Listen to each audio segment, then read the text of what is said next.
Fanfare starts in 5, 4, 3, 2, 1. This is Fanfare with Barry Cunningham. What's up, everybody? Thanks for showing up tonight. Do me a favor. Come on, show some love and click that like button. I need some love. I need some loving tonight. It's been a tough 24 hours. I mean, we've been attacked mercilessly as if we care. As if TD cares or if I care. I don't care. These people are nuts. So let me just set the stage and what this is all about. So yesterday at 6:45, Omar Kelly, Alain Poupart, TD of TD Phinstalk, and myself got together on a collab where they do these episodes called We're Podcast Unite. And of course, the main subject of the podcast was none other than Tua Tagovailoa. Now you have to understand, you are not allowed in Tuanon circles to talk about the left arm of little G God. It's off limits. You cannot talk critically about Tua Tagovailoa. I've told you guys many times, there's a cesspool over on Twitter. It's absolutely bananas in terms of their just idolatry of Tua Tagovailoa.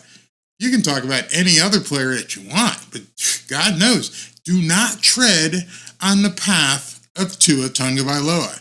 Well, I'm sorry, because I call it as I see it. I am objective. As I've said, respect when earned, criticism when deserved. They don't want to hear that. And so they resort to nothing, and I do mean nothing, but ad hominems.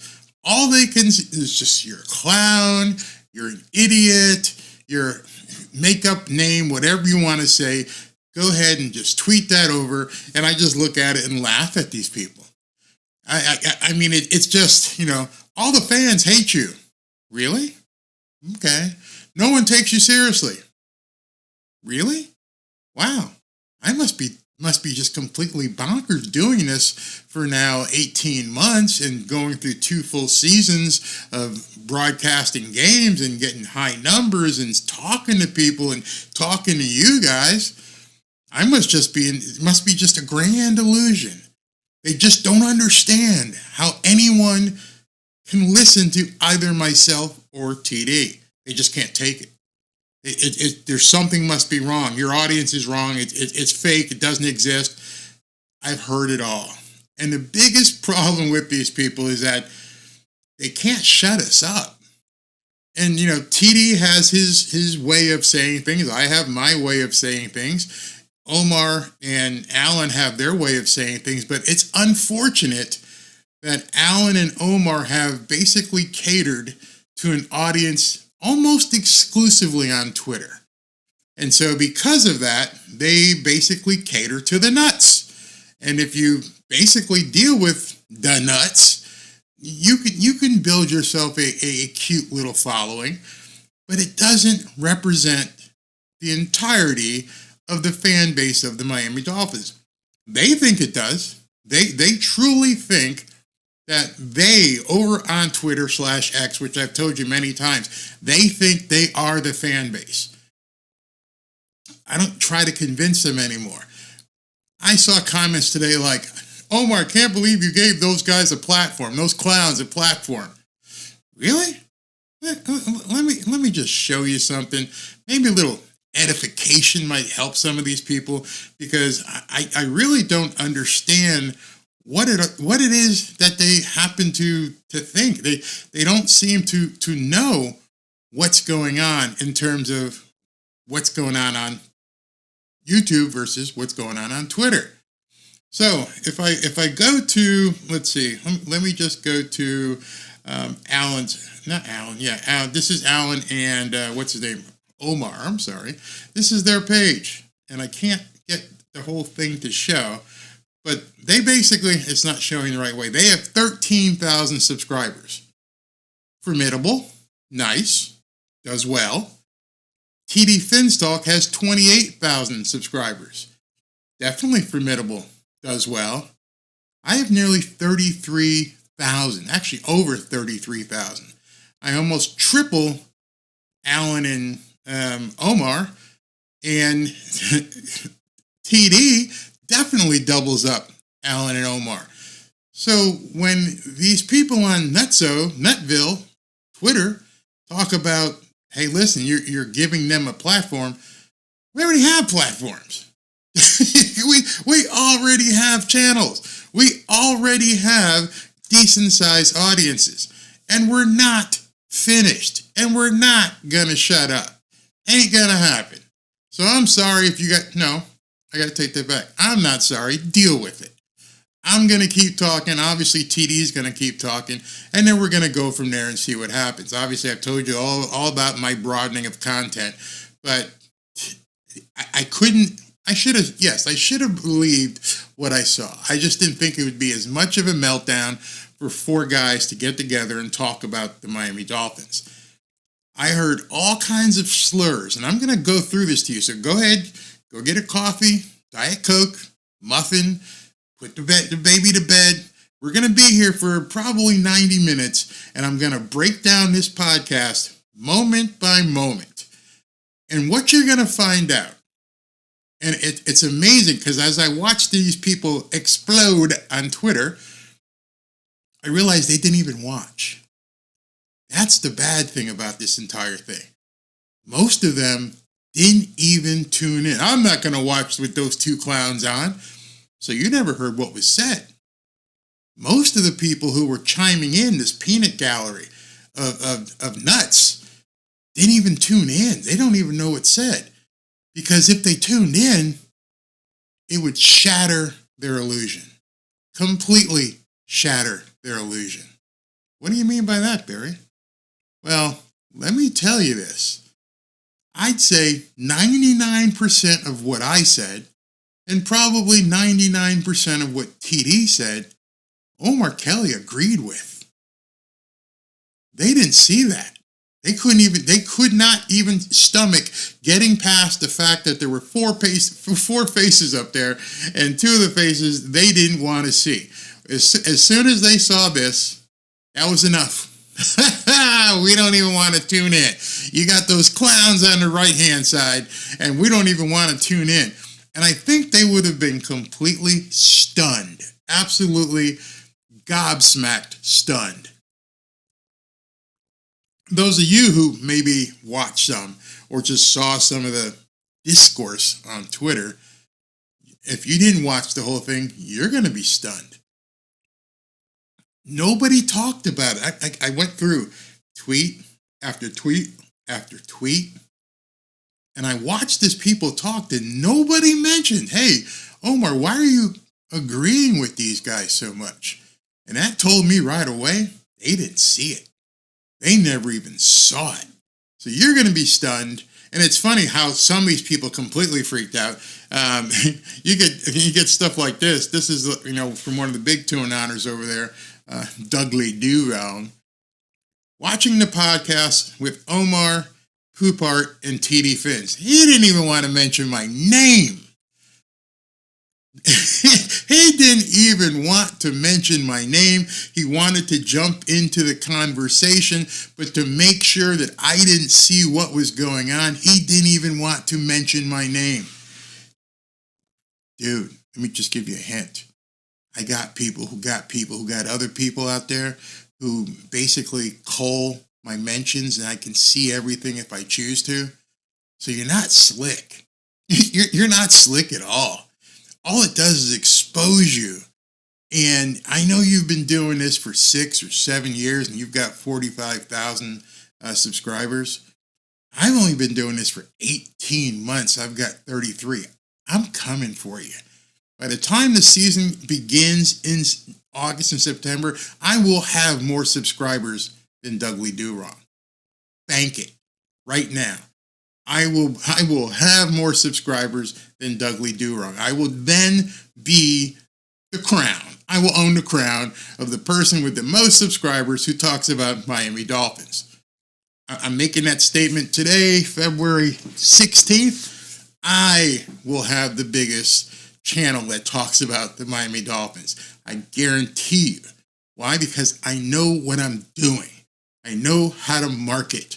These guys, they're sitting in here and they're wallowing in their sties and dealing and trying to cultivate an audience that is this big. And they think that is beneficial to them to basically just stay here. And they call TD and I grifters. TD is starting a new network. He's got a sponsor, and the guy from the Buffalo Bills and the guy from the Jets, and they're breaking out a new market and getting that ready for next year, which I wish him all the best, because it's not grifting, it's a business. Every time I hear people say you do it for clicks, you do it for views, you do it for whatever reason, dude, everybody does. That's why they run ads on these videos. Everybody does it.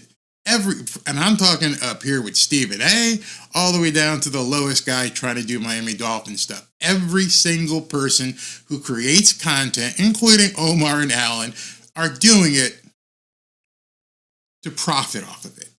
Just get that in your head. Just understand it is a business. Now, some of these guys ask for donations. Some of these guys, all kinds of stuff. But it's a business. It's not something that someone is doing out of the goodness of their heart and spending time doing. I just want to make sure everybody knows that. So, with that being said, so let me get here. So today, Omar had to basically apologize to his fan base. Here he says, we brought TD and Barry on the All-Dolphins podcast because people voted for us to do one with TD every team, and then commenters asked for Barry to join, and 8,600 have already watched it in 27 hours. You should sit across from the table from people whose opinions you don't align with and discuss your differences, and that was as of 2:50 p.m. this afternoon. It's one of the biggest videos on their channel in the first 27 hours. Somebody wanted to hear it. Somebody wanted to hear a discussion, but not the nuts. And then they started calling out TD. And TD, he posted a long post because people are mad at Omar and Alain for allowing differences of opinion on their show. Do you know how dumb that is to be mad about that? They claim they shouldn't legitimize people like me. God legitimizes me, not a man. There was zero benefit for me to join the show because I don't chase subscribers, and it's just a long thing. I'm not going to read the whole thing. I have a hint. When people say and they herald subscribers, it really means they don't know how YouTube works. Just going to tell you that. When people say, hey, I've hit this many subscribers, that doesn't mean shit on YouTube anymore. YouTube is about aggregating views. YouTube is about getting as many views and as wide a net as you can cast. That's why I've been doing some different test videos here, little test videos there. Some hit, some don't, but you just got to keep putting the bait in the water. If you just go with Miami Dolphins stuff, you're just going to reach this part of the market. Subscribers don't mean shit. If you learned anything today, you can take that with you and just understand that subscribers don't mean diddly. So, that being said, wow, that was a long just diatribe on what's going on. I'm going to jump right into this podcast. We're going to stop along the way, and we're going to talk about what exactly happened on this show. So, just to set the stage, this was TD, myself, Omar, and Alain Poupart talking about the Miami Dolphins. Now, understand, I'm from the North, but I've married a Southern woman, so I've been kind of indoctrinated to the manners of the South. And when you go to someone else's house, you have to have proper decorum. Take off your shoes, remove your hat. It's their home. This was their home. This was their channel. People are like, why didn't you go after them? Because that's rude. It would be rude to go after either one of those guys on their channel. It's their home. If they want to come here, it's a different story. But let's just jump in right off the bat, and then I'll take some comments after a couple of segments. So let's go. Very special episode. As you can see by the two gentlemen in the bottom quadrants, we are joined today on the latest When Dolphins podcasts unite When haters unite. Oh man. The Hater Podcast. Hate. Like that, huh, Omar? Huh? It's going to be like that, right? We are joined. Let me finish the introductions by Barry Cunningham, the bottom left, and by TD Phinstalk in the bottom right, fellas. Thanks for joining us. Welcome aboard. Thank you. Thank you. Before we begin, I need to get this cleared off the streets. TD. Every team talks. Every team talk. You listening to my haters now. Go ahead. I'm just saying they produce video. They produce filmed evidence of you doing podcasts as TD insert team talks. Explain yourself. Well, Omar Kelly, I've done some research myself, and we're HBCU guys. I know we are, and I just found out you were a rattler. I'm sorry to hear that, by the way. Don't deflect. Don't deflect. But no. But one thing that we have in us is a drive in entrepreneurship. Okay. So when I started my podcast, TD Phinstalk 6 years ago, I saw a level of success that I didn't even think was possible. Okay.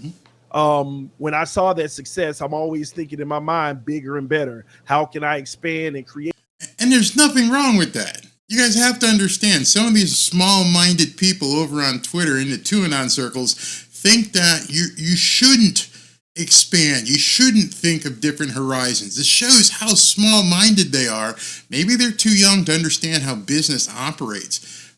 But if you test something and it works, then you amplify that. Something. And one thing that I've always had a goal of doing was creating a sports network. So my goal was to start the TD brand. TD Phinstalk is already solidified. TD Bengals Talk. I picked every team with a young quarterback that had a bright little future and said, I'm going to start there. So I picked 9. And there's nothing wrong with that. I applaud him for doing that. He had to find where was his lane. Where was he going to go? What made sense? What didn't make sense? I don't understand people say you can never talk about another team. God, it doesn't make any sense, man. Teams created the banners and everything. And what I was actually doing on my channel was seeing how much work it would take so that when I hire people, so I would actually go live in a day. Hi, welcome to TD Bengals Talk. And I would give a quick segment. So that's where that came from.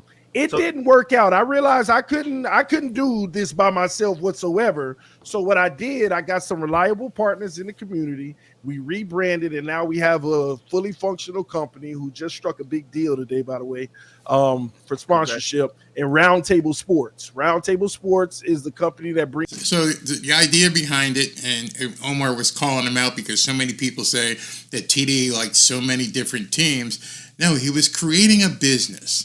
He had a goal where he wanted to go, and he followed that idea through fruition. And when stuff didn't work, you bail on it. When stuff does work, you begin to amplify it. Doesn't mean whatsoever that you're less of a fan. The visions together, debating and everything. So it's growing, it's doing big things. So just so you know, it's just my haters. When they saw that, he's not even a real Dolphin fan.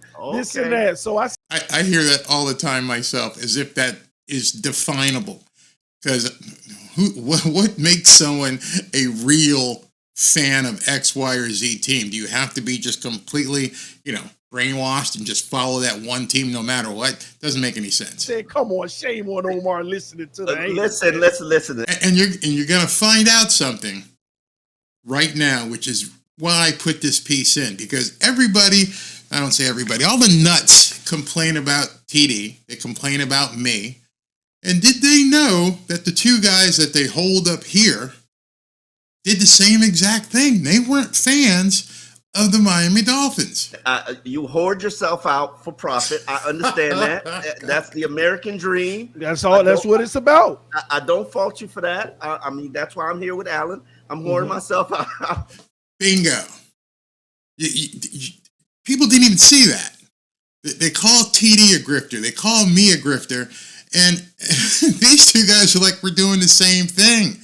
We're doing the exact same thing. We're trying to build our community. We're trying to build our channel. And by doing so, we can make some money as well. I just needed for you to explain it to the streets, and I respect that. Okay, so you just heard that yourself. I doubt many people heard that Omar saying, oh, I understand. It makes a lot of sense. We're doing the same thing. That completely kills that narrative of who's a real fan. You're a grifter. You're doing it for clicks. You're doing it for views. You're doing it for dollars, because all four of us, yeah, that's why we do it. No other reason. That is the main reason. I can guarantee you, if Alan and Omar started their channel and it didn't catch any steam, and it wasn't, people weren't looking at it, and they weren't getting sponsors, and they weren't getting dollars from YouTube, why the hell would I do it? I'm not going to spend. You have any idea how much time it takes to put this shit together? So yes, we all do it to make money. Period. It's that simple. So let's go ahead and continue now that you know that, and that's out the way. Okay, let's cut to the chase immediately. And the first question right out of the gate, and TD Phinstalk, you can go first. Why are you guys such Tua haters? He didn't waste any time. He went right for it, and TD answers first, and then I'll go.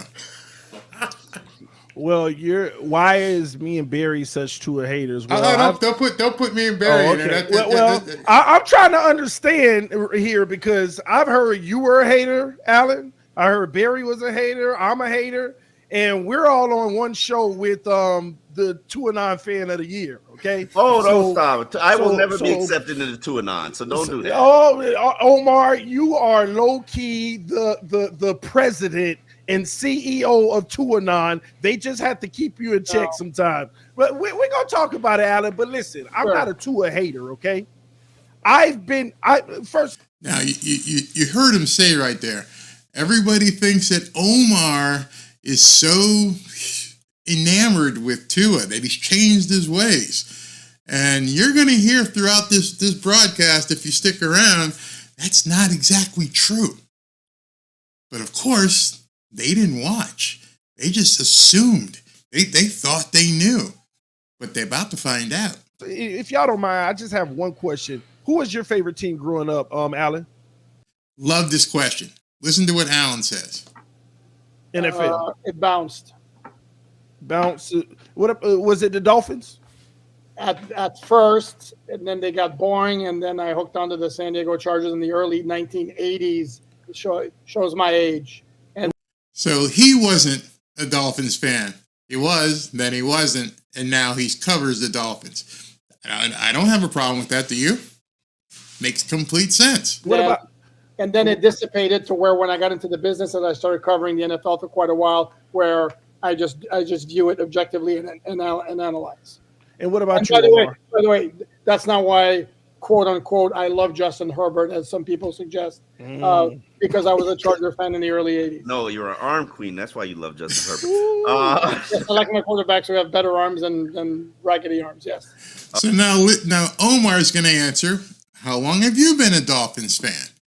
Since we've all been told, you're not a real fan unless you bleed aqua and orange. I'm sure you've seen it. I'm sure you've heard it. Maybe you believe that. Now, here comes a guy who's been covering this team for I don't even know how long. So you would think he was a Dolphins fan, right? Okay. You asked me who I grew up a South Florida fan. I was more of a Hurricanes fan and a Heat fan. I'm Miami, not born but raised here. I wasn't necessarily a Dolphins fan, but I wasn't necessarily a Dolphins fan. Well, you can't even talk about the Dolphins anymore. You're a fake fan. You weren't a fan from birth. You're a fake fan. That's how it works, right? If you haven't been a Dolphins fan your entire life, you were not even able to talk about the Miami Dolphins. It's just not allowed. But they're finding out, if they watched, how ridiculous they sound. Followed them throughout the years. So eventually, because I like college football more, and eventually I graduated to the big league. So that's why I'm here, and I started covering the team. I became a fan early on and said, we're going to win a Super Bowl. I'm going to witness one in my life. And I've been through it all since the end of Marino, and I've witnessed it all. It was the core of my life, nothing but failure. So I've seen every quarterback, and I've been Tannehill. I've been Tannehill to the core. A guy that, you thought Tournon was something now. I was the Tannehill near, whatever you want to call it. I was Tannehill's biggest defender. I bet you didn't realize, and you would never have known it, that the most loyal fan of the Miami Dolphins, of this group of 4 people, is TD. Not Omar, not Alan, not me. TD was the guy out of this group of four guys that has been with the Dolphins as a fan the longest. He really do it because I was a delusional fan, like most are now. Perfect. He was a delusional fan, so he can recognize how these people are delusional right now. So I'm going to take a few comments just to give you guys a break and just to see what you think so far in these 2 quick segments and what you've heard. Do you understand? Let's see. Gamer says, hopefully this works. Pops up. I still have a picture of me and my dad when I was in a little Dolphins jersey when he was like 2 years old.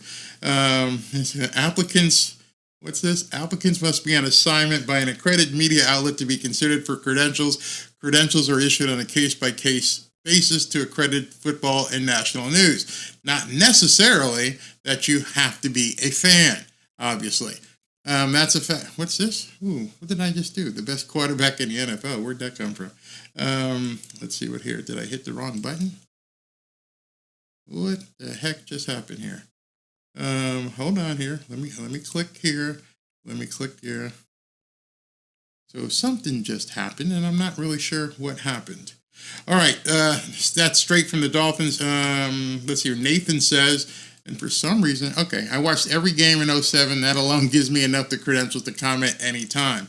I got hacked. No, not a hack. It's me not clicking the right damn buttons. See, this is what I'm talking about. Poupart stopped being a Dolphins fan in the early 80s. Fraud! Absolutely. Let's see here. Let me go down here to this one. Where does that say that? Somebody's talking about bleeding the orange tuna can, about to break the bank and set us back, but love the guys getting along. So again, we were just a couple guys just shooting the crap and talking. So we were fine and just getting along, but that nobody knew what was happening because they didn't even watch. How do people change teams like they like all the time? I've been Dolphins fan since I could walk and couldn't like anyone else if I tried.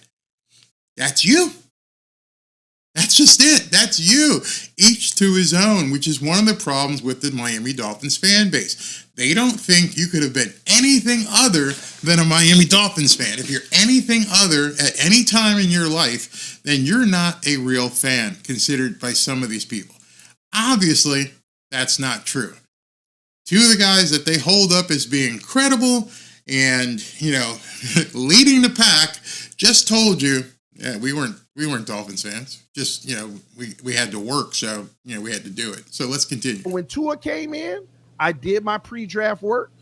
I studied his film at Alabama. I said, it's too easy. Let me stop looking at all these games and let me go look at the 7 games he played against ranked teams to see if there were any flaws against better competition. And I saw the flaws. And I don't know why he showed them more versus Vanderbilt, who he played twice. I don't know why, but and what were these flaws that translated to what you're seeing now? What were these?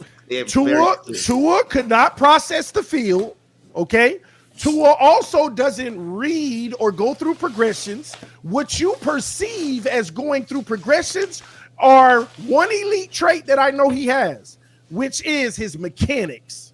Okay. Him off looking safeties, coming back, making sure that he's playing it. All of that stuff is flawless along with Tua.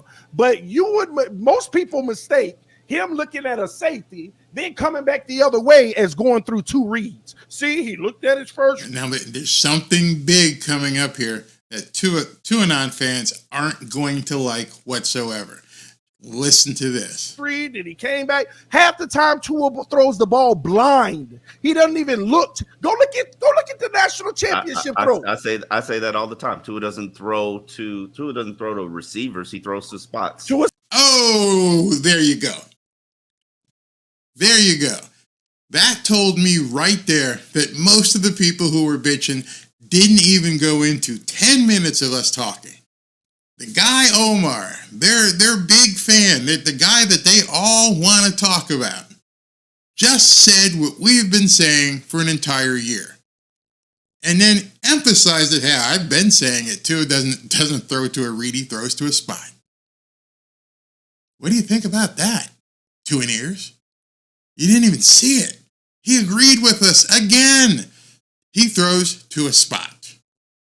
It would have freaked people out because it didn't come from us. It came from Omar Kelly. Amazing tidbit that he was willing to put out there because, I don't know, maybe he think people wouldn't watch because they wouldn't get this far. I've been telling you that. TD Phinstalk has been telling you that. And now Omar just underscored the same thing. Tua throws to a spot. If you're there, you're there. If you're not, you're not. Hopefully you'll be there and everything will be fine.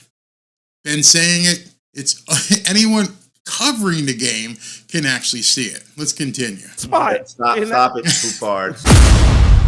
And I don't know what. Hold on. Did you see Alan's face? Alan knew right then and there. You're like, oh shit, you did it. You just said, and we were able to get you to say, Tua throws to a spot. Huge. And that's why I wanted to do my thing tonight, because I figured a lot of people didn't have the time to have it broken down and understand what's being said. So let's continue. Happened 2 years later, they done got to him. Man, blink if you being held high. Even TD could not believe that Omar just said that. I did X's and Omar's, and I advocated for Tua for an entire season. Mm-hmm. I campaigned for Tua. When he tore up his hip, I still stood by him, wanted Tua as a quarterback. Went to the Senior Bowl, saw Justin Herbert in person. Personality reminded me of Ryan Tannehill. I said, no, thank you. I'm good to go. I'm going to ride with the guy that I believe has the it intangible, and I'm still here. Now, do I see great statistics, impressive numbers, ridiculous winning record, winning percentage? Yes. Oh, stop it, Alain Poupart. Stop it. Listen. He doing it again. Hold on. Time out. We're going to get Barry involved here. Okay. So, Alan knew, I knew, and TD knew. At that point, Omar realized what he had said and had to really regroup and talk about stats. And he's throwing for lots of yards and he's doing that. But you already told us what you really feel, and then you're smiling on the camera. So now he cuts to me, and I forget what he asked me here. Being shut out, and he's not getting in the word. The question you asked was like, when did I become a Tua hater? And I never ever became a Tua hater. In fact, when I started my channel, people accused me of being one of the lead Tuanon people. And did you guys know that? When I started, I basically had everybody, that's why they say I flip-flop, because they were saying, this guy he is going to lead us to the Tua, heavens. I saw was guys on ESPN, I saw Mina Kimes, I saw Kimberly Martin, I saw people just destroying this kid. I'm like, pump your brakes, give him a chance. Come on, he just got off an injury. Let's see what he could do. And so I basically made my bones not so much promoting to it, but chill. Let's see what happens. And so things began, and I watched the season progress, and I saw the same things that TD is talking about, and it just kind of made me do the RCA dog thing and go, what the hell am I watching here? And then I saw what happened, as we all did, on December 25th against... All right, so this is where the first, quote, conspiracy theory came out.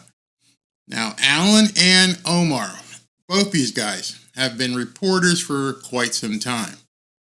But that doesn't mean you know what exactly is going on.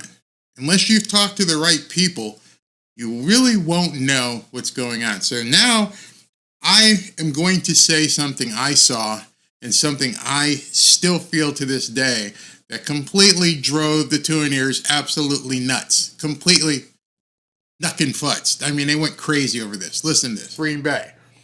And say what you want.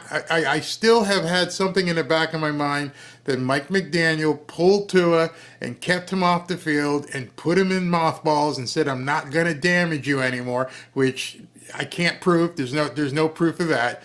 But one of the problems I had, and you can go back, and some people online were saying I said he faked a concussion. I didn't say that. I did not say he faked a concussion. I said Mike McDaniel put him in mothballs. And what I mean by that is I think he saw, and I still to this day, he saw Tua hurt, and he shut him down for the rest of the season. I don't think he faked a concussion. I think he said, hey, listen, this kid got hurt, and we're going to pull him, and let's just pump the brakes on Tua and just sit him for the rest of the year. Never said it was a fake concussion. And that's where people went nuts because they didn't listen to what I said. And look at my videos. I said, that's a mistake. That's a mistake because if he's the leader, he needs to be out there. You don't need, if you're not going to play, it's one thing, but he completely disappeared. Mm-hmm. He didn't do any press. In fact, he didn't even go on the sidelines. He was in the tunnel hiding. He was in the protocol. You're not allowed on the sidelines. There are rules. Alan, was he in the protocol? When did he? Okay, so this is where it starts, it freaked a couple people out, the Tuineers, where, when was he in the protocol? When did he come out of the protocol? We know that basically he didn't get put into the protocol during the game. There was nobody declared during that game against Green Bay that he had a concussion. Then, 2 days later, when he showed up at the building, they said he was exhibiting symptoms of a concussion. You don't think that's right? Go back and look. Nothing was said during the game. He got taken out. Nobody knew what happened.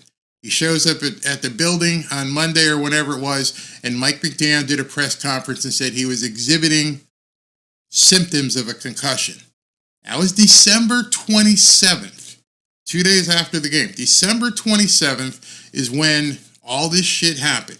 So let's continue. Actually go into it. Yeah, hold on. When did he actually go in? When the season was over? No, at the day after the No. See, Omar, and that's what they picked up. Omar just said, oh, you guys are conspiracy theorists, and he smiles because he's not answering. And I'm going to go back to what they said about you can't be on the field and you can't do this and that. Let's continue. This is a conspiracy. The day after the Green Bay game, he came in and reported concussion-like symptoms. Got symptom. What did you think? No, that's not what happened. Go back and read. Tua did not report that he had concussion-like symptoms. Mike McDaniel, and this is how the story went, and then it became convoluted. Mike McDaniel started asking him questions. This is all out there. You can go do the research if you want. I compel you to go do the research. Mike McDaniel started asking Tua questions. Why did you throw it? What happened here? Why did we do this play? And he said at that point, Tua exhibited symptoms of a concussion. Tua didn't walk in and go, hey, man, I'm buzzing here. I think I got a concussion. Nope, that's not what happened. You can go back and watch the tape, and he'll say they started asking him questions. Tua didn't self-diagnose and say, I got one. As they were asking him questions and he couldn't answer, that's when the doctors got in. That was completely omitted by both Omar and Alain. And you can go back and look it up yourself, and you'll actually see that's what happened. So let's continue. Quit on the final month of the season? No, I don't think that. What I'm saying to you is it was... All right, and that's not what I said. I didn't say he quit on the final month of the season. They completely jumped over what I said. I said Mike McDaniel put him in mothballs. He didn't want, in my estimation, he didn't want Tua to suffer anymore because of what happened during the season. That's just what my opinion is. It's not a conspiracy theory. So let's continue. Very conflicting with the reports about whenever he was in the protocol, but they actually, him in his own interview, saying that he didn't enter it until after the season. This was his words. Absolutely. So you can go back and look at it and see what happened. And I didn't say anything about conspiracy theory. TD didn't say anything about conspiracy theory. That's how some of these people took it. That is on them. And even Omar tried to push it was a conspiracy theory instead of addressing what was said. Hey, Omar, I think that Mike McDaniel put him in mothballs and told him you're going to have to sit the rest of the year. That's truly what I feel. And there's some things that I'll go ahead and talk about in regards to that. That's why I don't know if y'all didn't notice it. Tua in his own words. I'll send it to you guys. Tua in his own words. He literally said, I'm telling you no lie. He literally said, when they were asking him about being in the protocol, he actually said out of his own mouth, I actually didn't, start the process until the season was over. He actually did say that. Said that. I'm telling you guys. I'll send it to you. And for some reason, people skipped over that. But let's continue. Depending on when he quote went into the concussion protocol, it just kept going on and on and on and on. I have had concussions. I've seen players have concussions. We all saw, Kenny Pickett from the Steelers come back within the same week. We saw Matt Moore from Buffalo come back in a couple days. And Tua's concussion protocol just went on inordinately long to the point where it became almost like, is this the worst concussion ever? Hold on. You do realize that the hit that he took on national television led to the NFL stirring up their concussion protocol program. Now understand, Omar's talking about the Cincinnati game. See, he skipped over the Green Bay game and went all the way back to the Cincinnati game, and he's trying to tie the Cincinnati game into this protocol, which other players emerged quickly from. Was it the Tua protocol only? Because we saw Kenny Pickett, we saw Matt Moore, we saw other players get concussions and come out of them very quickly. So no one has explained to us at all, not that they have to, but obviously these guys don't know either. Is it the worst concussion in history? Because if he got concussed on December 25th and his parents did an interview on January 25th, that means he was in the concussion protocol for an entire month? Possible? Likely? Never knew anyone who was in a concussion, whether protocol or treatment, for an entire month. That's why I say they put him on mothballs. So, but let's continue because listen to what Omar says here. Fear of embarrassment and harm to the league and can impact the future players of the league, since mothers actually watch the game and feel like it's unsafe for their child.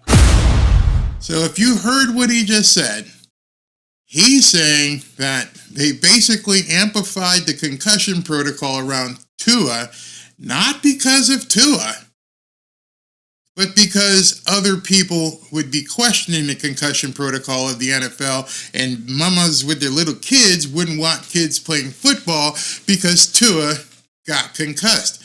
He's talking about the Cincinnati game. Nobody saw Tua get carted off the field during Green Bay. You understand that? There's a huge thing you have to understand. The Cincinnati game, live, national broadcast, the ambulance comes out and they cart Tua away. It's horrible scene. His fingers locked up. We all remember it. That didn't happen in Green Bay. There was no sign that there was a concussion. He completely jumped over that fact. Called me a conspiracy theorist, got some of his tuning ears to call me a conspiracy theorist. But dude, you're not talking apples to apples. You're talking apples to oranges. I'm talking about the Green Bay game. He came back against Pittsburgh. He was cleared to play. Then he has a concussion against Green Bay, and it happens and basically gets decided upon after the game. Not during the game, There was no problem with little mama seeing their little boy see Tua get hurt. He didn't get hurt. In fact, nobody knew what was going on, and somebody clipped a play where it looked like he banged his head. Even Mike McDaniel said, I don't know if that was the play. But then he got put into the protocol on the 27th or so. So you can think about that what you want. I understand that, but do you also understand that other players had concussions since then who didn't sit out for what? Questions are all different, though. That's a thing.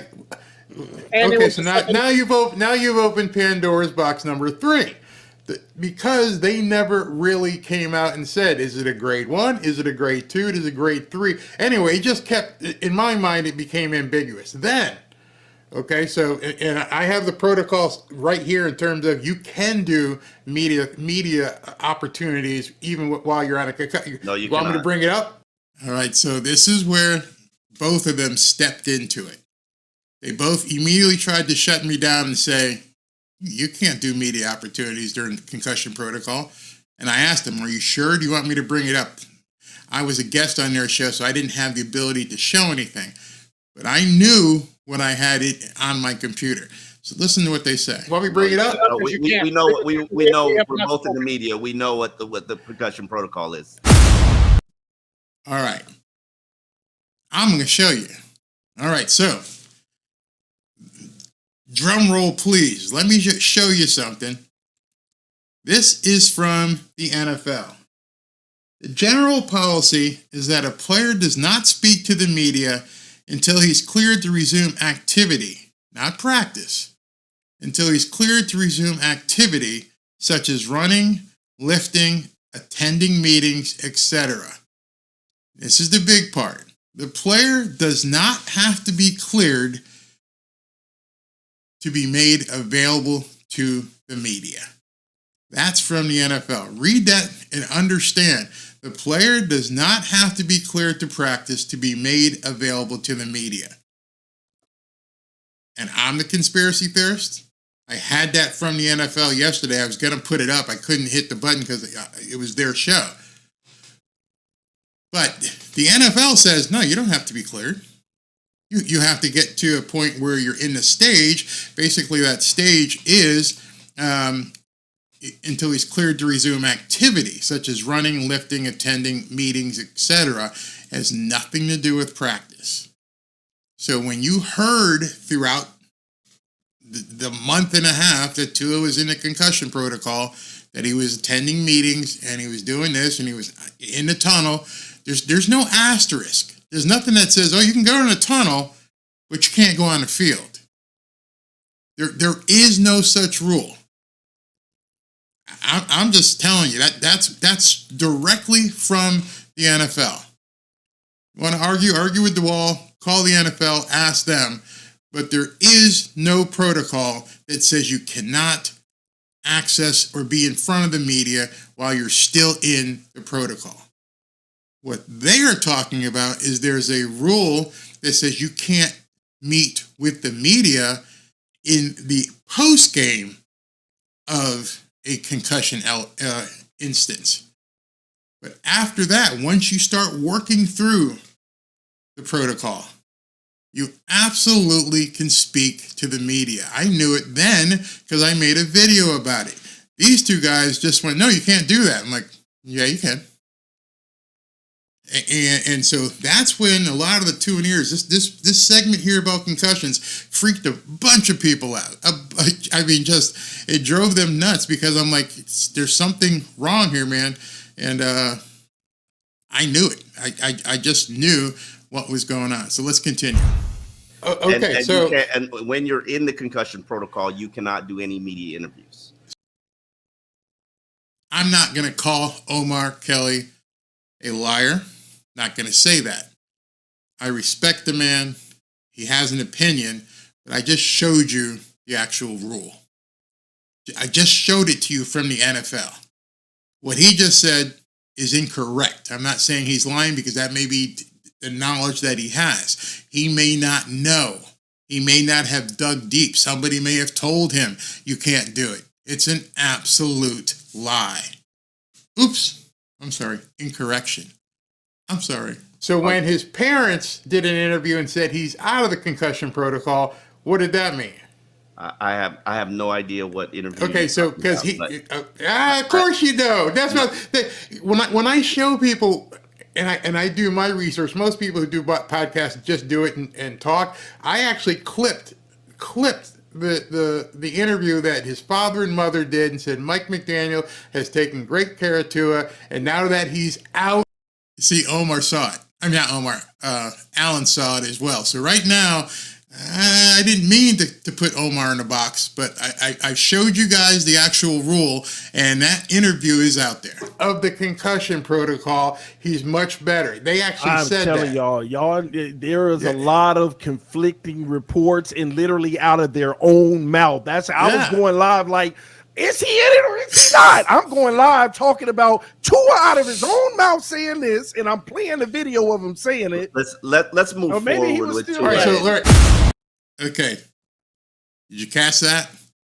It got to a point where Omar just went, let's just move on. Nobody would have seen that if they just saw TD and myself and they saw our picture. Oh, I'm not going to watch those clowns. You just saw. Even Alan nodded his head, and Omar had enough. Let's just move on. We don't need to go any further on this. It's called being put in a box, and at that point, you don't have the information in front of you, whether somebody told you or not. This is the rule.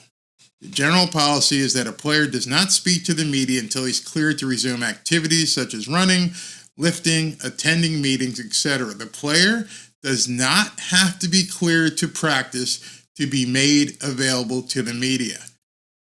Then why wasn't he made available? That's where my put him in mothball statement came from. That's what I was talking about. Somebody said, hey man, let's just keep this guy under wraps. That's not a conspiracy theory. The rule is he can talk to the media. Obviously, he didn't. That's not made up. We all know he didn't talk. The whole end of the season, it was done. He didn't speak to anybody. And then we're told by certain people, you're not allowed to. And I'm like, well, you know what? I went to the NFL website and I downloaded that. And I'm like, yeah, that's not correct. He can talk to the media. Did the coaches tell him, no, we don't want you out there? That's the mothball question. Not a conspiracy theory. There's a difference between a conspiracy theory, which is made up, versus here's some evidence. The actual rule says this. So if something's happening contrary to the NFL rule, somebody needs to explain it. You tell me. I don't know. Let's take some comments. Lo-Fi says, McDaniel got the best of Tua with the limitations set forth. I want to see McDaniel with his own QB pick. Yep. Underthrow hospital. Yeah, that hurts. I got game. See, even I got game nosy. This guy is definitely a Tua promoter and advocate, and I appreciate it. Mike McDaniel was definitely trying to protect Tua last year, but this year he needs to let him play his game. Absolutely. If you're not completely a dyed-in-the-wool Tua stan, you can look and see these things didn't add up. And once I started presenting them to Omar, he backed off. There's one thing that can confront somebody, and it's actual fact. And when you start bringing fact to the table, and I will credit Omar, the nuts on Twitter, they just start calling you names. They can't adjust to you having fact. Omar just said, let's just move on. Okay, your show. Let's just move on. Lucy, you got some explaining to do. Yeah, I've been looking for the explanation and as you could tell, we did this show, I've been holding that information for almost a year. I'm like, hey man, something ain't adding up here. Tell me about this. And wow. Hey Chris, unlike Tua, we do have the receipts. Absolutely have the receipts. So yeah, Basketball Jones, I won't call Omar a clown. I just won't do that. You're saying journalistically speaking. Understand, and this is very important. I understand that Omar is a credentialed press guy. And those press credentials, they ain't ever going to give me one. And so you have to guard your credentials. You just can't come out there and say, hey, Mike, I heard this. What's the deal? Because, hey, just make sure he doesn't ever come in here again. So I understand. I put myself in his shoes, and I understand, you know what? I'm going to have to basically tread lightly on here. I don't know where this podcast is going to go. I'm not going to get into it. I'm not going to say that Mike McDaniel protected to it. So I understand where Omar went, but I just wanted to make sure you guys understood what I was saying, and it wasn't a conspiracy theory. So let's continue here. So let me move forward. So that started. Then when the whole thing with Florio and Sims, where he showed up to do the interview and got pissed off with Dan Le Batard and then just blew off Chris Sims and Mike Florio, I said in a video that day, that's going to come back to haunt him. Because at that point, you're the leader. You wear the C on your jersey. You are the guy that needs to be out there. And you blew these guys off with 2 minutes. And so when I started, it wasn't one incident, Omar and Alan. It was a series of things that said something's not quite right. And then I started talking about all the quarterbacks that were available to bring in a free agency, and people got all pissed off. I'm like, I'm not talking about trading Tua. I'm not talking about replacing Tua. I'm like, why won't you bring valid competition in to see if this is the guy? Why are you afraid to bring in a quarterback? All right, you can see Omar's getting a little angst right now. But what he says here, he's going to talk about his history without knowing basically the gig, not knowing my history. And he says something in regards to both the competition, which I'm sure blew away these two ears today, and he also talks about agents and athletes. Listen to this. Back to actually compete with Tua. I've said that for 15 years, no matter who the quarterback is. All right. Did you know that? Did you know that Omar Kelly is absolutely an advocate for bringing in competition against Tua or any other quarterback? He's been advocating, he said that, he just said it for 15 years. Bring in competition, bring in someone who can push Tua. Did you know that? I didn't know that, but I was amazed at what I just saw. That he had been an advocate for that as well. I'm sure the Tuaneers did know that, but nonetheless, that's what he said. All in with Tua from but it's not just him. They take that mentality and approach with all their quarterbacks. Important point here. What you're referencing. All right, so now that we've moved into the conversation about Super Bowl weekend with skipping the interviews, and listen to what Omar says. And I had to push hard on this. With Tua and Florio and Sims, that was at the Super Bowl where Tua was not there on behalf of the Dolphins. He was there on behalf of pitching products. Subway and whatever else, yeah. So what? Understand. So now, Super Bowl weekend, he's not there as a Miami Dolphins player. He's there as a spokesman for Subway and whatever else he's pitching. So what was the Super Bowl? February 2nd or so last year? So obviously he must be cleared at this point, right? Because he's out there at the Super Bowl. Okay. At that point, he can do whatever the hell he wants. I don't think it has anything. It's a bad look on the Dolphins whatsoever. I didn't say it was a bad look on the Dolphins. I said it was a bad look on him. Just burning. I mean, you guys are in the media. Hey, these guys Super Bowl. Okay, so listen to what Omar says here. You're in there for an allotment of time. You're in there for an hour. You have commitments that are made, and then people. There's the word. There's the word that pissed me off. I'm a Christian. Let me just say it. A lot of people get pissed off. Tua made a commitment. He committed to Florio and Sims. So Omar, what he says here is Tua didn't make a commitment. His camp made a commitment. I'm like, what? What the hell are you talking about? They work for him. He doesn't work for them. Understand that when you have an agent, the agent works for you. You're the one, when they come in and they say, listen, I want to do this, I want to do that, and they'll say, okay, we'll check it out. We'll make arrangements. Do you want to go here? Yes, I do. See, Omar's going to start talking about how his past working with athletes and booking them and stuff. Well, I did literally thousands of concerts. And when you're doing a concert with a band, just so you know, just same thing. A lot of the bands out there are repped by the same agents. And they say, hey, listen, we have an offer for you to play in Boston. I don't want to play in Boston. Okay, we'll turn down the offer. They don't say, hey, listen, we have an offer for you in Boston. You got to be there on the 21st at 8 p.m. You going to do this? Yes. Okay, we'll sign the contract. What Omar's saying and what he's about to say, and this is just nuts, is that Tua had no say in what was going to happen. It had no say. That's insane. Commitments. What's that? But maybe his camp, the people. I don't care. You agreed to it. It doesn't. No, that's not how. That is how it works. The camp, i.e., the agent can't book you someplace without you approving it.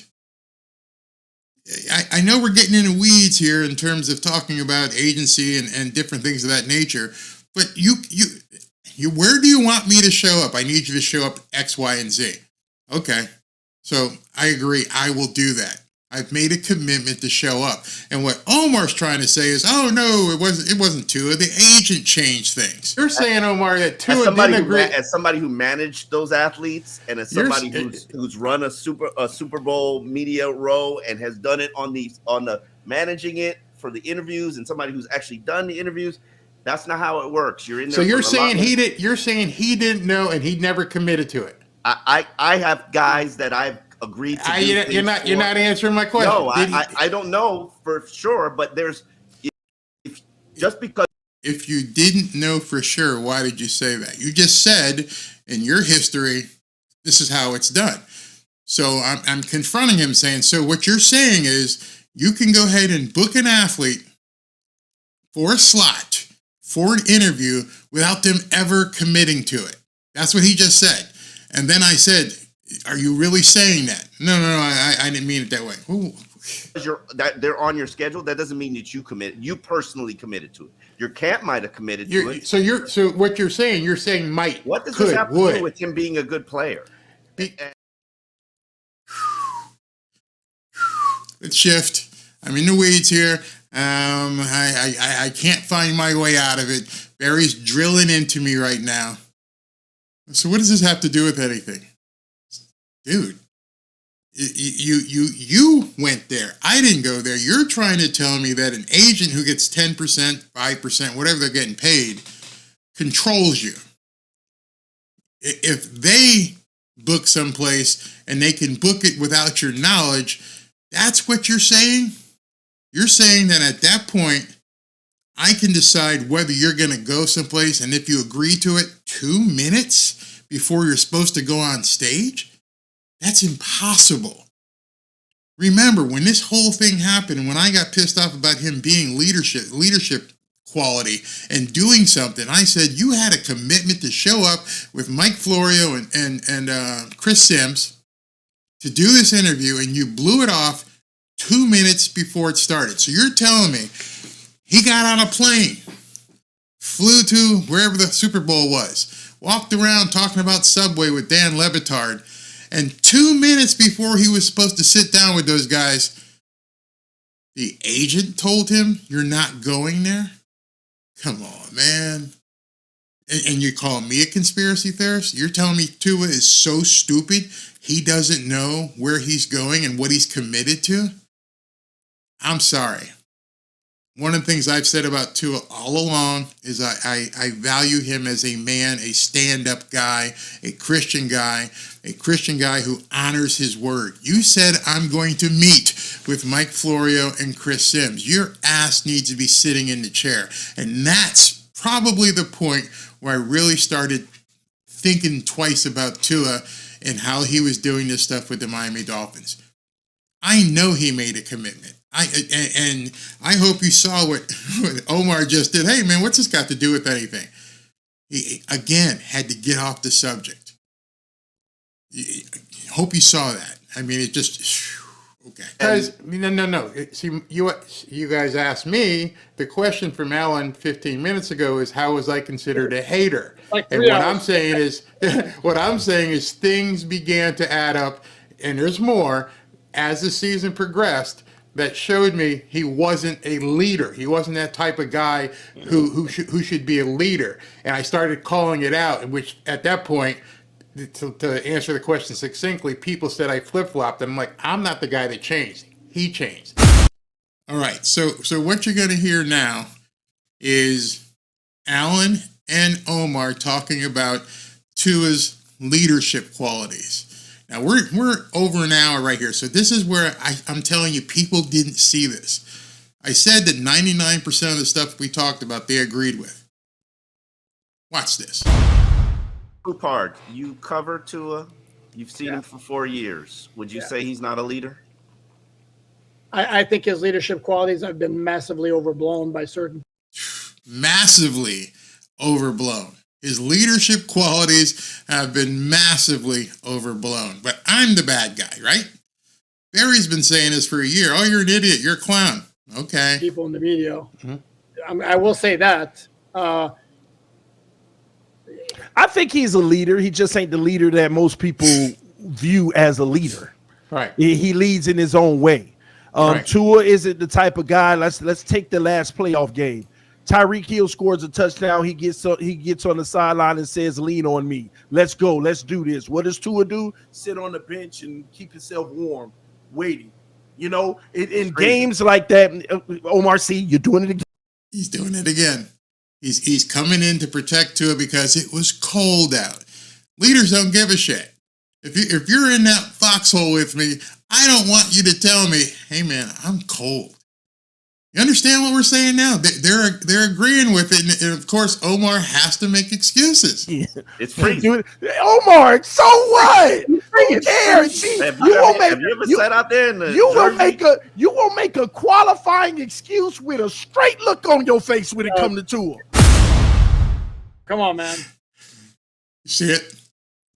I doubt many people got that far, but even you again, you can say what you want. I'll take a couple of comments, but you could see Omar was like, "Hey man, he was cold."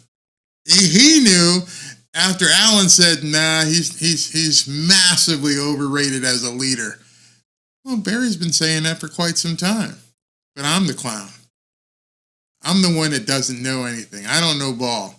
But I've been saying that for almost a year. This leadership stuff just doesn't look like something that Tua is grasping onto. TD says, Tyreek said, lean on me. The quarterback's supposed to say that instead of sitting there cold. And there's no answer for it. So you guys saw it. The Levitard interview with Tua sucked, making jokes. In the last half of the interview, talking about if Dolphins McDaniels should charged with murder if Tua died on the field. I understand it was a shitty interview, but it goes back again to your agent. Dan Levitard and his group of guys, you know what, if you're really an agent and you know what the media is like, you know what kind of show he has, so you don't book him. The problem is you booked him. Now, deal with it. Let's see here. What do we got here? Barry, you and TD put Omar in check and me, which wasn't what I was trying to do. I was just trying to have a discussion and see if we could get to some finality about some of the stuff I've been seeing. Joseph Bell, to be honest, Barry, Omar also agrees with Poupart whenever Poupart puts him in a corner to face his delusion. Problem is, Omar goes right back to his excuse making for Tua. You saw it. I mean, you guys probably didn't see it all the way, but, it is what it is. Chris Zilli says, if Barry is a hater, I hate to imagine what I am. I've been calling out Tua as being shit every year since you. Oh, you're definitely a hater. They're definitely going to call you a hater. I missed Captain Swole's comment. Let me scroll down and see if I can find it. I can't find it. Let me see what's going on. All right, so I couldn't find his. Okay, so let's just keep going. Somebody said facts, Captain Swole, so whatever it was, maybe he can repost it. I don't give a shit what Poupart thinks about Tua. No one's trying to see. That's the thing. I'm not trying to convince you. As I showed you with the NFL rules and their spokesman, what he said, I'm just showing you stuff. It's up to you basically to go do your own research or just to ignore it.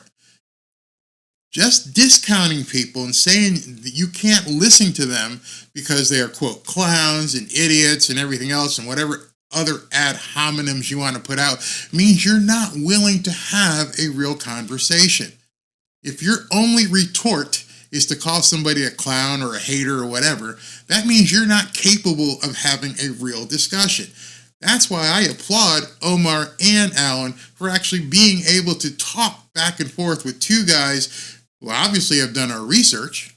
Can't take that away. TD did a ton of research, and we knew what we were talking about and where we were headed with things. So, Lo-Fi says, looks like I found out who Omar and Alain got press passes through. They write for Sports Illustrated. Didn't they just go away? I thought Sports Illustrated went away. BC, you're having too much fun with this. Well, I just wanted to break it down and show some of you guys what happened in this interview, because I did have a good time. It was fun.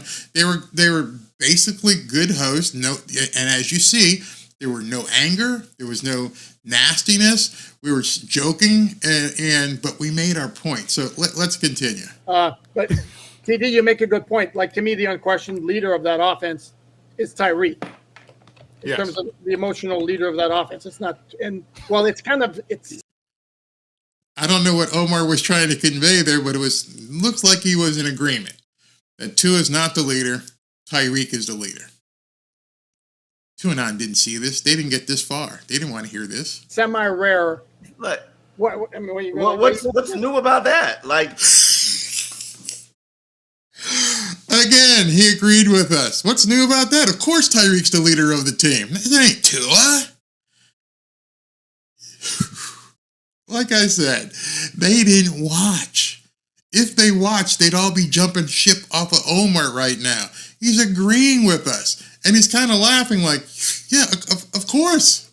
What's surprising about that? Does your leader, was Ryan Tannehill the leader? Not that this is a great standard. Thank you. but I'm saying, if you look at the upper echelon quarterbacks, generally speaking, they're the guys on offense. I mean, they're the men on offense. I mean, we just saw it Sunday.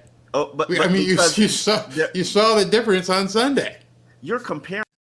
Okay, watch a bear trap being laid out, and watch Omar step directly into this bear trap. Comparing him to Mahomes is a tough of all time. No. We're not talking about play on the field. I knew it when I said it. TD knew it when I said it. And he's like, you're comparing Tua to Patrick Mahomes, the best quarterback of all time? That ain't me. It's these nuts on Twitter who's saying that Tua is MVP. He's the best. He's great. Tua is him. They're the ones who talk crap about every other quarterback. And yeah, you walked right into this one, bud. We're talking about leadership. We're talking about leadership. Yeah. It's really easy to be considered the leader when you're an assassin that's got rings and considered one of the greatest, coming for the greatest of all time. So Tua can't be a leader. He can't. I'm sorry, it cracked me up last night. It cracked me up again today. So you just admitted that Tua can't be elite and he can't be a leader. You just said it. That's what we've been saying for almost a year. And you just said it, Omar. Be the leader we need him to be. Because he don't have the play to back it up. And that's the truth. That's what you just said without saying it, Omar. That's all we've all been saying. See, Omar just realized it. He just realized it when he was defending Tua by saying, well, hey, Tua's no Patrick Mahomes. Well, nobody is. But the Tuaneers think he's the best thing since sliced bread. And Omar just walked dead into that bear trap and was like, well, he's not like him. Of course he's not. Most of the season, he was in the MVP conversation. He led the number one offense in the NFL for an entire season. Okay, listen. Tua's got a 34 wins with 20 of his 34 wins. And again, Watch what happens here. 23 have been by 7+ points. You know how many? So I'm looking down because I'm getting ready to pull something up that I had ready. Herbert, Scott. No. What about it? I hate when people do the whataboutism. This 12. is what we're talking about Tua. So you want to talk some stats? You want me to give you some stats? Because I pulled some just for this, and you just said it. Okay, so here's something for you. In the games this year, Tua did amazing against 11 non-playoff teams. 3,200 of his yards were against non-playoff. 1,300 were against the playoff level caliber teams plus the Titans. 293 a game. Threw the Titans in there. 293 per game against the crap teams. 199 against the good teams. 22 TDs. 22 TDs and 11 non. And people said that TD said he only had 100 yards a game. No, he was talking about the difference. He was saying that against the good teams, he was 100 yards less per game. And 11 versus non-playoff teams, 7 TDs versus 7 playoff teams, 8 interceptions versus 11. When people talk about Tua was in the MVP consideration, I had one guy send a tweet to me today, or last week rather, and he said, "Yeah, so we should start giving out MVP awards for Mr. MVP for September and October."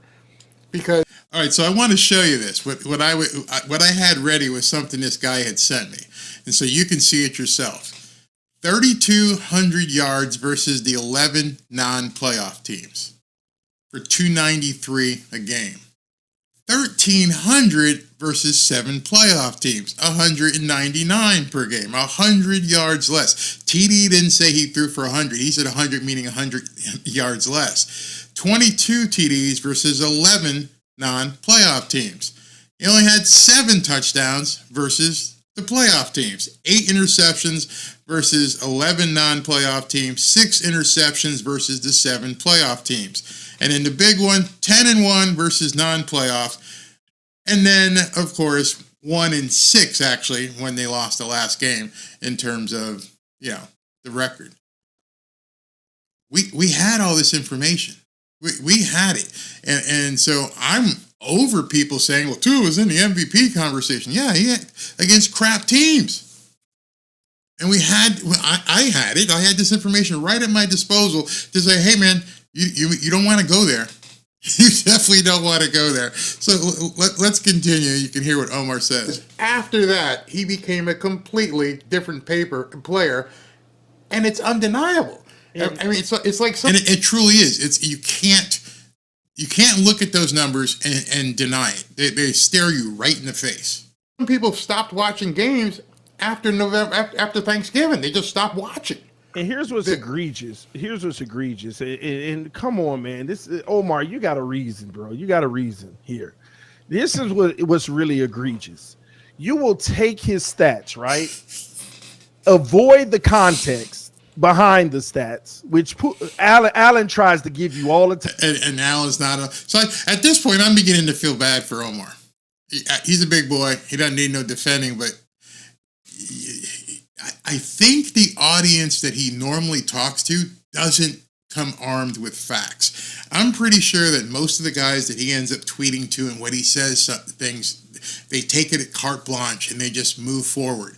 And, Alan just stayed kind of quiet and let TD and I talk, mostly TD, because TD is very loquacious. Yeah, loquacious, that's the word.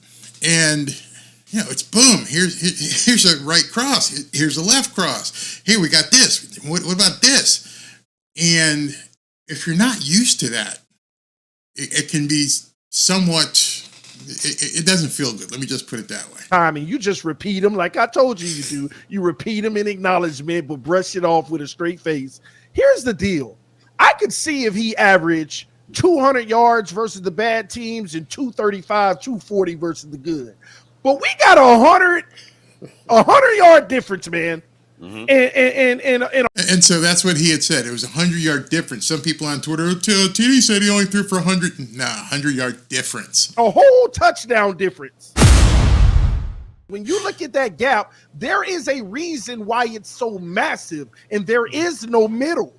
There is no middle. I can give you the valid reason why it's so massive, because we want to sit here and we want to stack up the contending teams. Pitts, Philadelphia on the road. Okay, this is bad. This is really bad. Okay. Now he's trying to defend Tua here by saying the losses and how they occurred. Okay. Kansas City, neutral field on the road. Okay. We get you threw Tennessee, that was at home. Dallas, you don't want to throw that in there, or did you throw that in there? Okay. What's that? Yeah, I included Dallas because they were a playoff team. Baltimore on the road. Buffalo at home, but then we want to bring it. We want to ignore the factors of the first time he played Buffalo, didn't have his starting center. Guy played center for the very first game. With injuries. Then he loses to Ron Armstead in the middle of the game.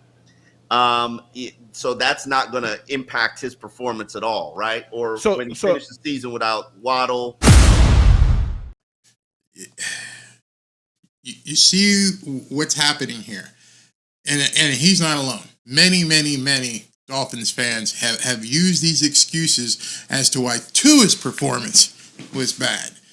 Basically, and I think I say it here, so what you're saying is unless Tua has an all-star team around him, he can't perform. We can't have a quarterback that has to actually put the team on his back, right, Omar? So let me answer that for you, Omar. You're right. There are factors that happen in the NFL that can impact the player's production. Right? Here's the issue that I have with that argument. Okay, I don't judge Tua off of the weak competition. Okay, I only judge Tua when you're on the road, because you're gonna have to go on it in the playoffs at some point. When you do have adversity and you ain't got all your weapons with you, how do you make up the gap like a $55 million quarterback should? Bingo. You want $55 million. You want to be paid like the best in the game, and you can't be relied on to win against adversity. There is no defending that. We're going to talk about it in a second, where what happened with Patrick Mahomes earlier in the year, what happened with Brock Purdy earlier in the year. Everybody faced injuries. Everybody. Are you saying at this point, because you've brought up the injuries a couple times, that Tua can only succeed if he has an all-star team around him? Because you can go through a bunch of these other teams that didn't have an all-star team when the Kansas City Chiefs. I understand they had Patrick Mahomes, but they were able to contend and do things. In fact, they both lost. Both San Francisco with Purdy and Mahomes lost early, and people were laughing at them. Oh, they're trash.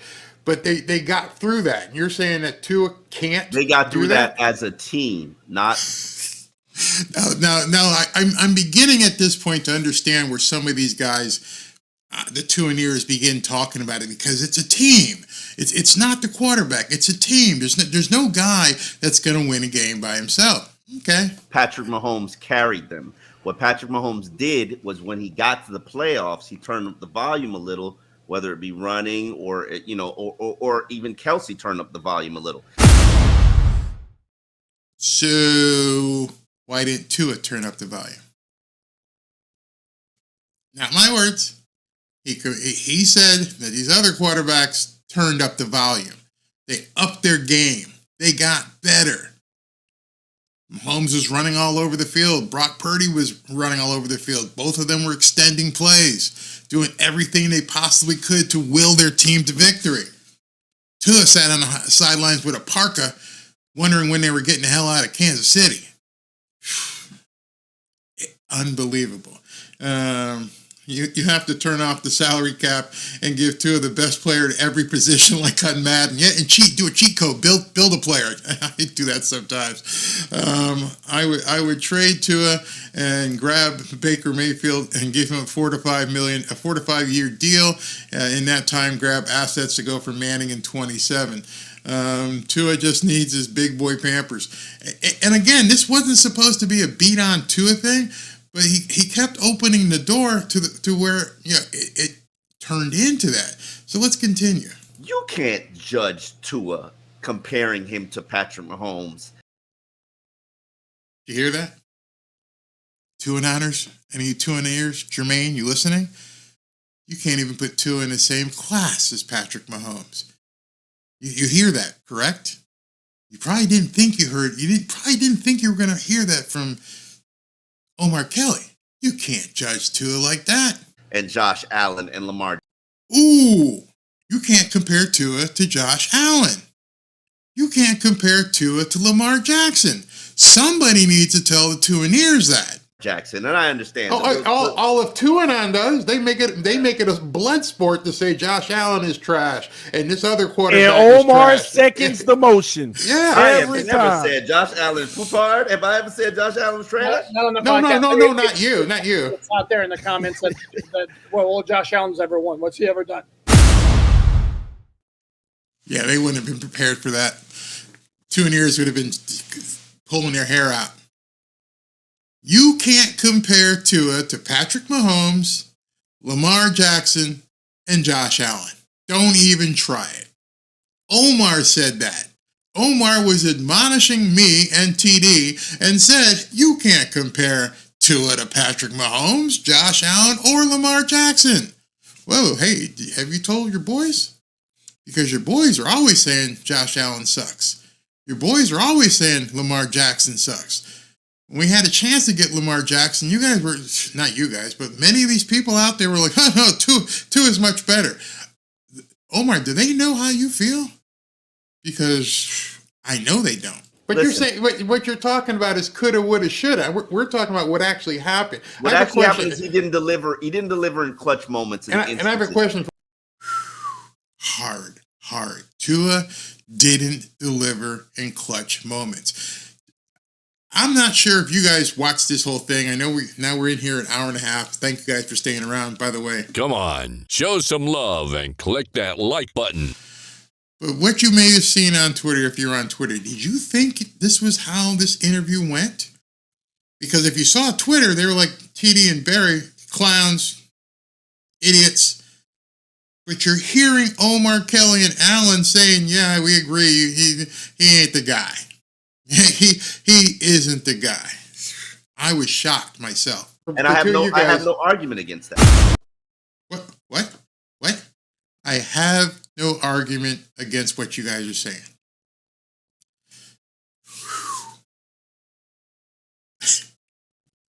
I told you, 90% of what we said, they agreed with. I got Omar to agree. TD got Omar to agree. I have no argument with what you guys said. Tua is not a clutch quarterback. Tua cannot even be compared to Lamar Jackson, Josh Allen, and Patrick Mahomes. Do you think Tua-Non stuck on to this podcast and heard that? Of course they didn't. They'd be freaking out right now if they knew specifically the words that came out of his mouth. Not mine, not TD's. Omar's mouth. It was shocking.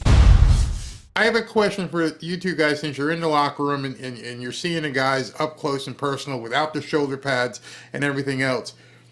All right. This is really important here. This is really important. Tua's got to weigh more than 215, 218 pounds, correct? Absolutely.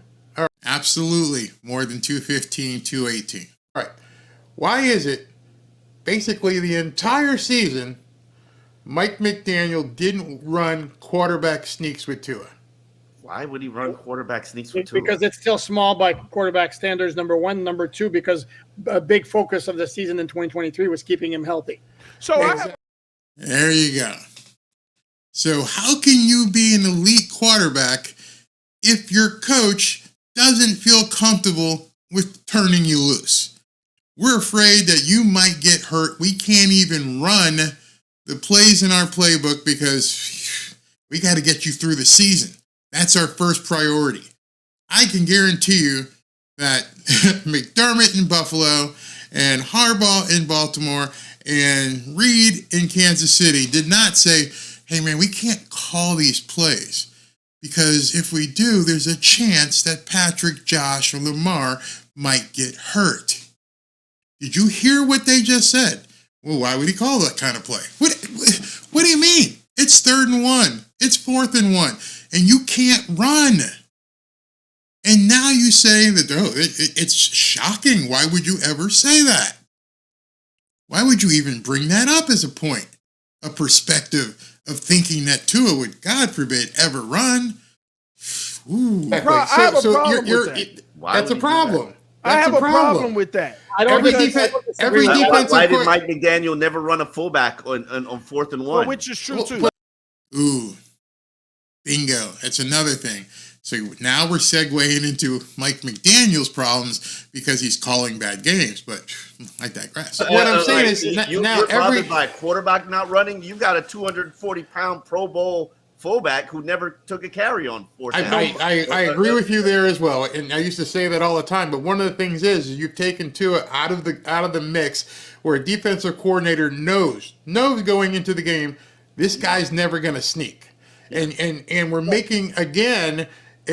And they're both acknowledging it.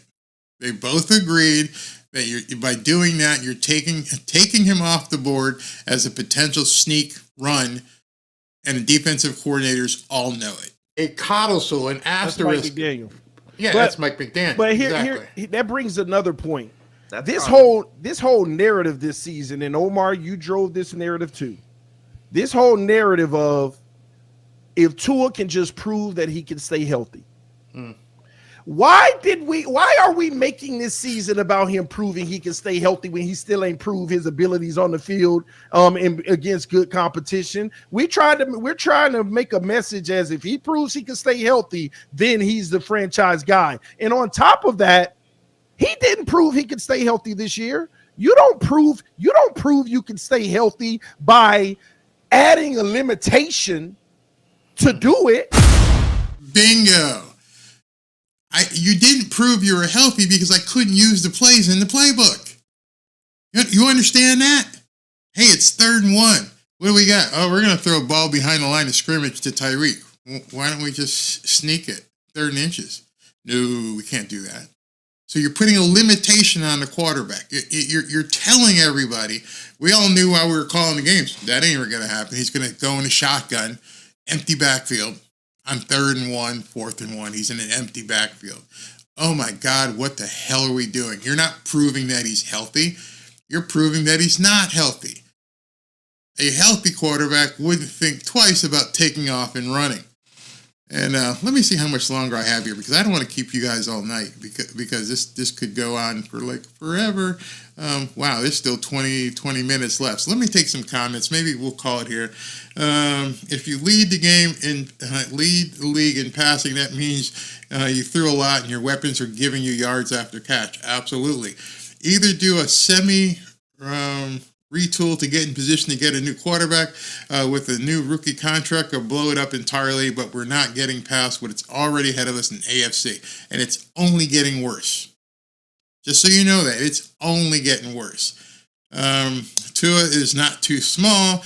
He's susceptible to concussion. So he didn't prove, you just answered it. He did not prove that he's healthy, because if you don't want to run these plays, you don't want to put him in a situation, you don't want to put the offense in a situation where he might get hurt. Yeah, they go into the salary cap. I kind of didn't want to go into it because it's boring. I mean, it's like I said, there's 20 minutes left. You guys have been so great for being here for an hour and a half. Show some love and click that like button. But he goes on about it.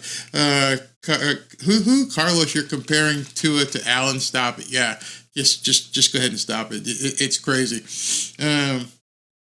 What else we got here? Dolphins fan base needs to make a ton of noise that it gets back to the organization that re-signing him is in our best interest. I would love for that to happen. So Tua is too small to run a quarterback sneak. Someone should let Drew Brees know he was too small when they used to run it with him. If he can't do the things that quarterbacks do, why the hell are you paying him $55 million or whatever the number they're looking at? If you're telling everybody, if Omar and Alan are telling us this guy can't do it, I just don't get it. It's like they're paying Tua a sympathy prize for staying with us for a season. Yeah, absolutely. After New England drafts a quarterback, we might have the worst QB in our own division. Wow. Imagine that. Buffalo, who knows what the Jets are going to do when they got Aaron Rodgers. They may even go up for another guy.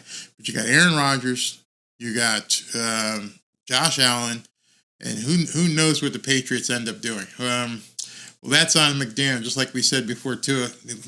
I actually say that. I mean, we're going to get into a situation right here. I'm just going to go a little bit longer and talk about. Omar makes a good question. He goes, so what's the solution? What do we do? Let me see where that is. Fourth and 1 or 3rd and 3 or whenever it matters most, when we need him to step in there and get that first down, and he doesn't because the pressure is coming and he's not going to take that hit. Now, I've seen him do it one-offs, but he's not going to do it on the norm. For the sake of making sure he can stay healthy this year, that's a limitation. That's not proving anything. Now you're hiding a flaw. You're hiding it. Yeah, but here's the thing, though. How many quarterbacks outside of Jalen Hurts and Josh Allen are really counted on to, like, pick up that 3rd and 1 or the 4th and 1? I'm sorry, Alan. A lot of them. Tannehill was the best at it.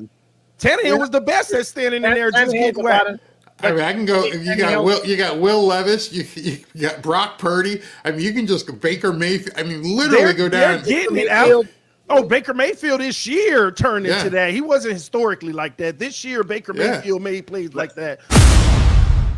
So what's the plan? You're running this organization. All right, so now Omar changes the subject and goes, so what's the plan? What do you do at this point? You know, we understand where Tua is. Let's start talking about what we do moving forward. GM, what's the plan moving forward? Let me go, TD. Let me go with this. No, I don't want to replace him. I never said I want to cut him or replace him. One, I want to bring in competition and see if. I support that. Did you guys know that? Well, earlier he said it as well, but he supports bringing in competition. Like I said, he agreed with me. More often than not, he agreed with me. Two and ears would be basically slicing their wrist at this point. See if he's the guy and how he responds. I support for a 2nd round pick on a quarterback. Yeah. Did you hear that? He wants to use the 2nd round pick on bringing a quarterback in. There's no way these guys know this stuff. There's just no way that the two and ears understand how deep we got in this conversation and what we were talking about. I'm sure they tuned out way early. And number 2, let him play his game. We saw what he did at Alabama. We saw what kind of quarterback he likes to get out there. Unfortunately, whatever crutches Mike McDaniel has put on him and said you can't do that has limited his game. Let the kid play his game. Let him be that quarterback that he came out of Alabama, and just whatever happens, happens. And I think that his game could increase substantially if they just let him play his game, unless he can't play it anymore. But hold on. What is his game? Is that? All right. So these are two guys who have been sports reporters for a long time, and they're asking me, what game is that? So I should have had this page. I do have it right here. When I had done a video a week or so ago, and again, I knew I was going to bring this up, and I'm like, why do these guys not know this? So let's talk about, where'd that go? Okay. All right. This is the NFL Combine website, and it's way back then. And as I've said, and there's one of my former sponsors. Yeah, we got to do that. Where is it? All right. Here was Tua's strengths. Hold on, let me stop this. Okay. All right. He fits the mold of NFL dual threat quarterback. Sudden ball handling on RPO plays. Active, agile feet. Quick setups and resets. Willing to sit and scan from the pocket. Confident throwing to windows between the hashes. Experience reading route combinations from play action. Throws short and intermediate with repeatable accuracy. Did that. Has arm talent to make all the throws. We didn't see that. Eyes keep safeties out of one throws to deep sideline. Feathery soft bucket throws. We did see that. play action salesman on bootlegs and deep drops. Haven't seen that. Improvisational pocket escapes. We don't see that. Mobility to relocate launch point or take off to move the sticks. These guys didn't know this? What kind of quarterback was he? Dude, did you not see what his positives were coming out of Alabama? When you saw those positives, that's why you drafted him. That's why he was brought in. He wasn't brought in to throw in 2.5 seconds and not run. He was brought in because he was an improvisational pocket escaper, an RPO genius, being able to have mobile feet and move. But people are surprised because he's no longer that quarterback. You can go back and look at his pre-draft grading. And I did this in a video, and I go, this guy who got all these... Look at their faces. It's like they've heard this for the first time. Grades in the draft isn't the same guy anymore. And if you ever... Their faces almost look painful. Like, oh shit, we weren't prepared for this. We didn't know what his draft grades were. Pulled it up. It says highly mobile, can evade this, can do all the... And you look at the guy now, that's not the same quarterback. What? I don't know what to say. This is a clown talking. I don't know what I'm talking about. I just read what the NFL Combine said. The NFL Combine said, whew, man, he's got all these skills that he can do. He can run. He can do RPO. He can do this. He can do that. And he ain't that guy anymore. Why? I thought Mike McDaniel's job as the quarterback whisperer was to help him become more of who he already is. So if that's not what he's doing, then the concussions obviously have caused more problems than we know of. Obviously. Because even these guys were a little confused as to, what do you mean, what kind of game Tua has? Yeah, what happened? He suffered a catastrophic hip injury. No, that's not it, because he was more mobile in 20. Omar tried to go back to the Mississippi State-Alabama game. Nope, not talking about that, bud. 20 Omar. He got thick. Omar, I didn't say he didn't get thick. Yeah, he got thick for a reason. That's but why you keep putting asterisks on it. Yeah, listen, you said we put an asterisk on it. Okay, listen. Okay, so Barry, you're in support of adding competition. Quickly, let's pivot again.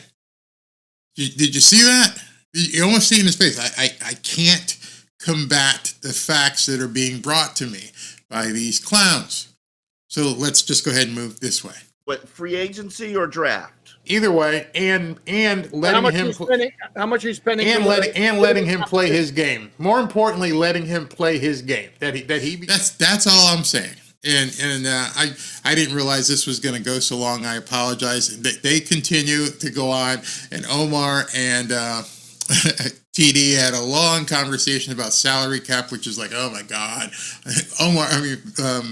Alan and I are just like, my eyes are glazing over. I don't want to talk about salary cap. I'm just going to sit here because it's the most boring shit ever. But that's pretty much the gist of the interview. You can see the rest on their channel. I think it's like 15 or 20 minutes more. The other ones they listed, I did, are all franchise quarterbacks that any team in the league would be happy with. Well, Barry, that's exactly what I said. Yep. I as soon as I saw your comment, I was like, yeah, you're going to be surprised. That's exactly what you said. You're absolutely right. Let's see down here. Ronnie and TD tried to make it the redundant back and forth we're used to. Barry was, yeah, and Alan and Omar were good. So Ronnie, I don't know who Ronnie is, and TD tried to make it three. I don't know what you're saying there. Trevor has to do this year, or he'll start being viewed as a disappointment himself. Yeah, I agree with that. This was a big mistake. The Giants re-signing Daniel Jones, for sure, absolutely for sure. I'm ready for round two. Yeah, anytime these guys want to get on and talk, we can do it. But I'm telling you, what really must bother them is that their fan base went absolutely ballistic absolutely ballistic. And we just had a good time talking football, talking real football, talking between the four of us and understanding, hey guys, we know what we're talking about. We know you know what you're talking about. Let's have a conversation about what we're seeing as four guys watching this team. And those who don't want to hear it are because they don't want to understand fact.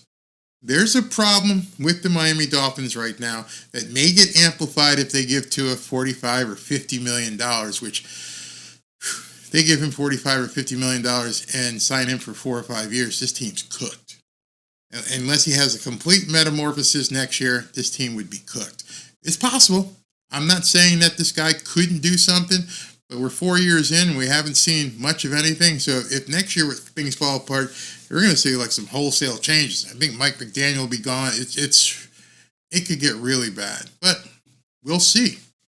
The only objective I had in talking to these guys was, let's talk some football. Let's have an honest conversation. Let's have an open conversation. Let's have civility. Let's talk. It's obvious at this point that certain members of the Miami Dolphins fan base don't want any conversation whatsoever, no critique about Tua. And they think anybody who talks to people who have an otherwise opinion can't possibly be taken seriously. Well, personally, I'm going to keep talking. They can't shut me up. They can't shut TD up. And I'm glad you guys just took the time to sit with me for, almost an hour and 50 minutes. Other than the games, this has probably been my longest stream. Wow. Thanks, guys. Again, the link is in the description if you want to jump over to their channel and check out the end of this. And, make sure you take some no-dose when Omar and TD start talking about the salary cap and things. And there's one other thing they talked about. Both of them agreed that Skylar Thompson is not ready to be an NFL quarterback, which at point I said, well, if that's the case, you wasted another draft pick. Because if he's not ready, why the hell are we keeping him? Why are we keeping him and having him be the third string quarterback that never sees the field if you really truly believe he's done for? So if the team has conveyed that to these guys, that Skylar ain't it, and we know that Mike White isn't it, then you need to bring in some competition. You just can't have Tua sitting there and thinking he's fine. Bring in Justin Fields. Why not? Why not? Go after Baker Mayfield. Why not? Got nothing to lose. Thanks for tuning in on a Friday. I know you guys might have had a lot of stuff to do. I definitely appreciate it. We're going to do more of these. Hopefully, let Omar and Alan know that you want to see more of us together and actually entertain you as well as talk football.